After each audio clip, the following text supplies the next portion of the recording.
En días pasados, un sacerdote de mi comunidad y amigo mío, hermano y amigo mío, el padre Daniel Cardó, dio una conferencia sobre el legado del cardenal Ratzinger.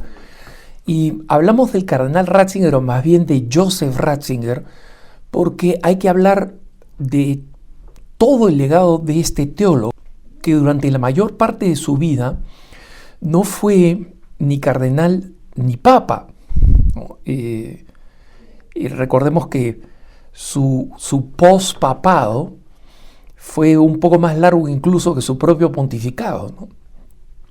Entonces, él realmente fue un teólogo muy importante, y el padre Cardó es un especialista en Ratzinger. No solamente ha escrito un libro sobre Ratzinger, no solamente es el director de la cátedra Joseph Ratzinger del seminario San Juan María Vianney en Denver, sino que es el coeditor de un vademecum del teólogo Joseph Ratzinger, o sea, de todos los periodos de sacerdote, teólogo, arzobispo, cardenal, y luego pontífice, y después de su pontificado, de la Universidad de Cambridge, la famosa universidad británica.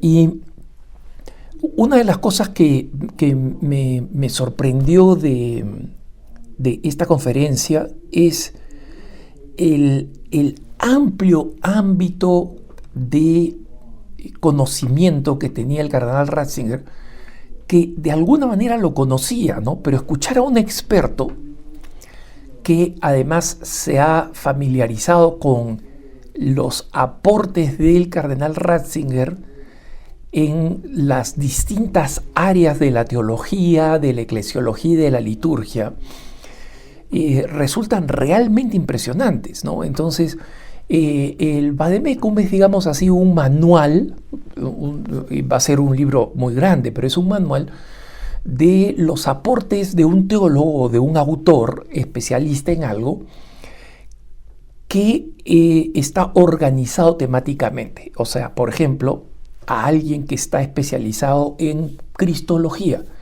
y que conoce la teología del cardenal Ratzinger, se le pide que prepare la cristología del cardenal Ratzinger, donde tiene que básicamente citar muchísimo, ¿no?, al cardenal Ratzinger, no dar sus opiniones, porque eso no es, digamos, no tiene la talla académica, ¿no? Quienes revisan, quienes visitan estos vademecums, estos manuales, son fundamentalmente investigadores e intelectuales, están al alcance de quien quiera leerlos, ¿no?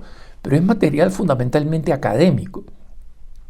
Después, un experto en liturgia hace lo mismo sobre liturgia, un experto en cada una de estas distintas áreas aporta sobre lo que ha dicho el teólogo Ratzinger.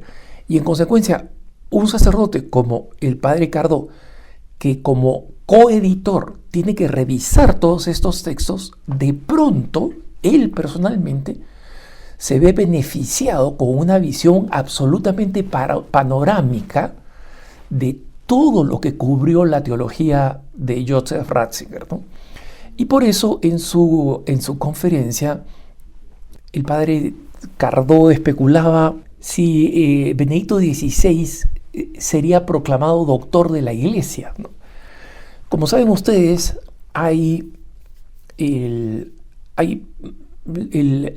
para ser declarado doctor de la Iglesia, y no padre de la Iglesia, ¿no?, sino doctor de la Iglesia, se necesita algunas condiciones, ¿no? Son 4 requisitos. Primero, santidad de vida. Ok, check para Ratzinger. Ortodoxia, o sea, defensa de la fe, check para Ratzinger. Erudición eminente, no puede ser cualquiera, ¿no?, check para Ratzinger. Y una declaración explícita del Papa, que lo proclame o la proclame doctor o doctora de la iglesia. Hasta ahora la iglesia tiene 37 santos proclamados como doctores de la iglesia, ¿no? Y como saben ustedes, va desde los primeros padres de la iglesia, ¿no? San Agustín de Hipona, pasando por teólogos, digamos, titánicos como Santo Tomás de Aquino, siguiendo hasta las pocas doctoras mujeres como Santa Teresa de Jesús y Santa Teresita del Niño Jesús, ¿no? Pero una de las cosas que reflexionaba el padre Daniel explicaba que Joseph Ratzinger solo tenía 35 años como asistió como experto del Concilio Vaticano II, y con su fallecimiento ya no queda ninguno de los grandes expertos directamente conectados al Concilio Vaticano II. ¿No? Recuerden ustedes que San Juan Pablo II había participado también como obispo en el Concilio Vaticano II, y Joseph Ratzinger era uno de los miembros como experto, uno de los más jóvenes, ¿no? Y el asunto es que, pasando revista a todas estas áreas en las que aportó el teólogo Ratzinger, aparecen algunas cosas que son de destacar, que creo que vale la pena que nosotros, los católicos de a pie, los que no somos expertos en teología, podemos aprender de la preparación de este vademecum, de este companion, ¿no?, de Joseph Ratzinger. Y una de las cosas que señalaba el padre Cardoso decía, por lo general los autores teológicos, ¿no?, en este caso se clasifican en una de dos categorías: los que son más analíticos y entran en detalles en su estudio de algunos temas, esos súper expertos, ¿no?, pero que tienen un rango muy limitado, pero con una gran profundidad de conocimiento en ese tema, y los que son más sintéticos y visualizan el panorama general, ofreciendo una explicación general de la realidad. Y dice, muy pocos pueden encajar en estas dos categorías, o sea, amplitud y profundidad al mismo tiempo. Ratzinger es uno de ellos, ¿no? Y esto no es una expresión de solamente una opinión, ¿no? Y hay dos áreas que me parecen importantes mencionar, que menciona este sacerdote, que son de edificación para nosotros. Primero, cómo el teólogo Ratzinger, desde que era sacerdote joven hasta el Papa emérito, insistió sobre la complementariedad de la fe y la razón, ¿no? La complementariedad de la fe y la razón. Y el padre Cardoso explica esta complementariedad, pero yo creo que la manera más contundente para explicar qué cosa pensaba y qué cosa ha aportado a nuestra fe en este tiempo de tanta hostilidad a la fe y de tanta creencia de que la creencia falsa, ¿no?, de que la fe y la razón se oponen, el padre cita un texto muy importante de Ratzinger y dice el siguiente, ¿no? Se los comparto. Sin fe, la filosofía no puede ser completa, pero la fe sin razón no puede ser humana, ¿no? Y aquí es donde nosotros encontramos la gran diferencia entre la visión protestante, que es fideísta, como se le llama, solamente por la fe, donde cree que si la fe se opone a la razón, entonces la fe prima y punto, ¿no? O sea, ya el problema de la razón lo resolverá pues Dios en algún momento. Esa no es la posición católica, ni mucho menos la que explicaba Ratzinger, ¿no? Y es curioso porque esta visión normalmente evangélica Y los mismos evangélicos lo admiten. Esto no lo digo para denigrar la teología evangélica, sino que es verdad, sola fe, sola escritura, ¿no? Y por esta razón Ratzinger reconocía que les leo un pasaje de Ratzinger citado por el padre Cardó. Dice, existen enfermedades en la religión que son extremadamente peligrosas y que hacen necesario ver la luz divina de la razón como un órgano controlador. Pues miren ustedes, la fe necesita de la razón. La religión, sigue escribiendo Ratzinger, citado por Cardó, la religión debe dejarse continuamente purificar y estructurar por la razón. Es decir, la religión no solamente no tiene que tenerle miedo a la razón, sino que, repito, tiene que dejarse purificar y estructurar por la razón. Y esto es una cuestión de sentido común, no es necesario ser un filósofo. O sea, ya cuando tú explicas esto desde la fe, ¿por qué lo explicas? ¿En qué se fundamenta? ¿No?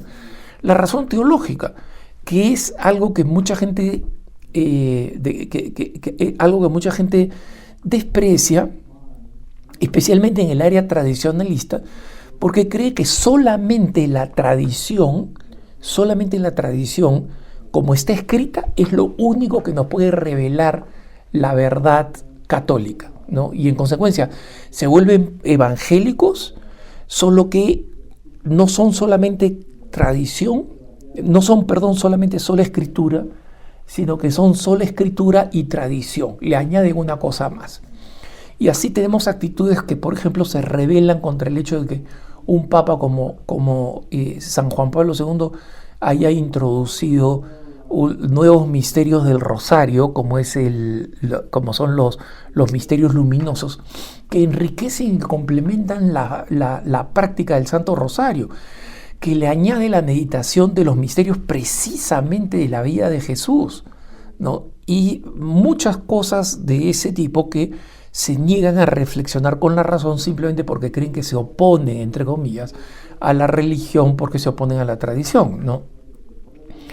Y Ratzinger sigue diciendo, una fe puramente sentimental, basada en la experiencia individual y limitada a la piedad, es extremadamente peligrosa. La fe tiene que ser estructurada por la razón, sigue diciendo Ratzinger, porque la fe es razonable. Y por supuesto, sigue diciendo Ratzinger, también hay patologías de la razón, o sea, también hay enfermedades de la razón. Y observa lo siguiente, ¿no? Hay una arrogancia de la razón que no es menos peligrosa. Por eso también la razón debe ser advertida para que se mantenga dentro de sus propios límites y debe aprender a estar dispuesta a escuchar las grandes tradiciones religiosas de la humanidad. Y acá, por ejemplo, está refiriéndose a falacias absurdas pero frecuentes, como las que han propuesto grandes antiteos, o sea, no solamente ateos, sino contrarios a Dios, ¿no? Christopher Hitchens y todos de mayor o menor rango, ¿no? Que básicamente terminan diciendo, bueno, hemos encontrado estas neuronas que donde se basaría la existencia de Dios. Conclusión, Dios no existe, es solamente una cuestión nerviosa. Oye, no hay un solo neurólogo que sea razonable que diga que la ciencia, en cualquiera de sus áreas, astrofísica, microbiología o lo que sea, pueda decir que la conclusión de la ciencia es que Dios no existe. Es imposible, no está al alcance de la ciencia. Y cualquier científico serio, y acá estamos hablando de varios premios Nobel, varios famosos, ninguno de ellos va a decir que es imposible aceptar a Dios como conclusión de la razón, ¿no? El otro tema de los varios que aborda el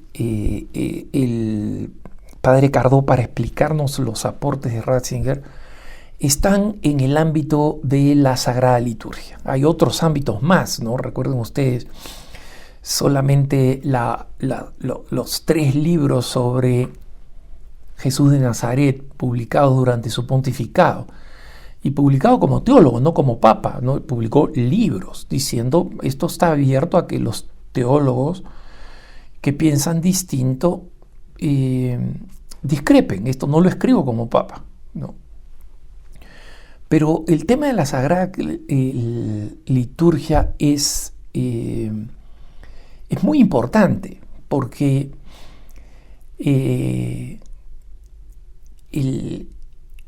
en varias partes, en varios textos, en varios documentos, en varios libros, ¿no? Especialmente en el libro El Espíritu de la Liturgia, que yo recomiendo vivamente, ¿no? para entender cómo el espíritu del Concilio Vaticano II no está bien retratado en las expresiones que nosotros vemos usualmente en las misas, porque esas misas son horribles, o sea, han perdido el sentido estético que es fundamental para la celebración litúrgica, y que el documento fundamental del Concilio Vaticano II, como es el Sacrosanctum Concilium, hablaba de, acá cito directamente la Sacrosanctum Concilium, ¿no? El documento del Concilio Vaticano II sobre la liturgia. Dice, en la restauración y promoción de la Sagrada Liturgia, la participación plena y activa de todo el pueblo es el fin que debe considerarse ante todo, ¿no? Y en el espíritu de la liturgia, el teólogo Ratzinger dice que, desgraciadamente, la participación activa se malinterpretó muy rápidamente como algo externo, que implicaba, presten atención, cuando dice, el concilio decía que los fieles no sean unos mirones, unos observadores, ¿no? Entonces, tenemos que tener una participación activa, decía el concilio. ¿Cuál fue la solución? ¿O cuál fue la solución entre comillas? Que es parte del desastre litúrgico que vivimos, especialmente en el mundo de habla hispana. Es el que describe Ratzinger en el espíritu de la liturgia. Y dice, desgraciadamente, la participación activa se malinterpretó muy rápidamente como algo externo, que implicaba una necesidad de actividad general, como si tantas personas como fuera posible, tan a menudo como posible, deban estar visiblemente comprometidas en la acción. ¿Qué significa esto? Creer que la participación en la liturgia es que, que los laicos repitan la mayor cantidad de partes en la liturgia, que la gente extienda los brazos, que la gente aplauda, que cuando la gente diga el Señor esté con ustedes, la gente extienda las manos, que los laicos estén como ministros extraordinarios de la comunión, que hagan la lectura, y eso no está mal,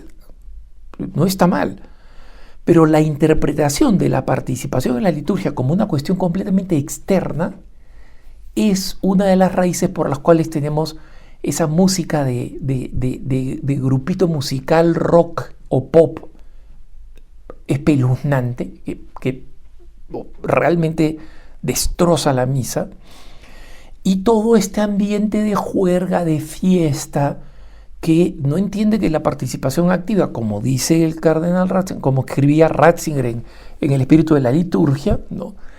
Es más bien, como decía, el núcleo de la verdadera participación es interior. Unir nuestros corazones en el sacrificio de Cristo, entrar en el misterio. La verdadera participación es nuestra oración unida a la oración de Cristo, especialmente en la oración eucarística. Eso es lo que decía Ratzinger. O sea, uno de los problemas que quería corregir el Concilio Vaticano II es que, como la misa era en latín, mucha gente no participaba y mucha gente iba a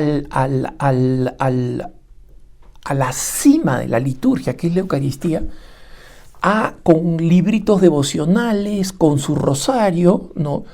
Y muchos hombres simplemente iban a la siesta, ¿no? A tomar siesta pues durante la misa porque no entendían. Entonces no había participación.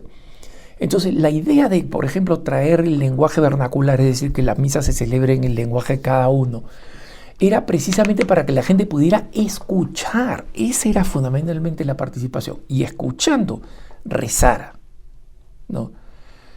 Nosotros participamos en la misa todos los domingos. Y en esa misa de domingo, sin embargo, prestamos atención a algo más allá de las lecturas y de la homilía, porque consideramos la liturgia eucarística en su valor, nos unimos a la oración del sacerdote que está presidiendo como otro Cristo. Lo más probable es que no. Y los cantos, las músicas interrumpiendo, ¿no? El hecho de que los amén no sean amén profundos, serenos, sino que comiencen con una batería, ¿no? Con esas pianolitas Yamaha que botan un sonido espantoso. Bueno, acá ya eso no lo dicen el padre Cardó ni Ratzinger, lo digo yo, pero interpretando a Ratzinger, ¿no? Entonces, esa no es participación. Amén, amén, amén. No. Esa no es participación. Participación es todo lo que conduzca por la vía de la belleza, especialmente de los buenos cantos, de la incorporación del latín, que es lo que pedía la Sacrosanctum Concilium, no abandonarlo, y utilizarlo en cuanto aporta a la belleza y a la concentración. Ese es uno de los grandes valores, ¿no? Y justamente Ratzinger escribía: el cuidado de la belleza en la liturgia no es un mero esteticismo, o sea, una preocupación por la estética, porque se vea bonito, ¿no? Sino el modo concreto en que la verdad del amor de Dios en Cristo nos encuentra, nos atrae y nos deleita. ¿Sales deleitado de la misa? ¿O sales, ya cumplí con el precepto dominical? Porque si es lo segundo, es terrible, es terrible. La misa debería ser el centro de la vida del cristiano, el centro de la vida del cristiano. Especialmente la misa dominical, ¿no?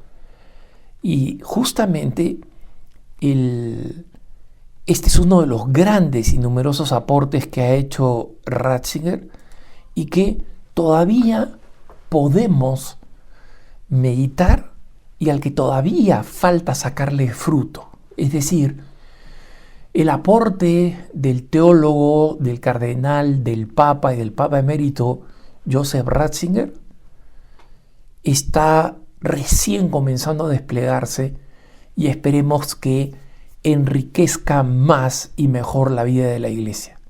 Que tengas un buen día.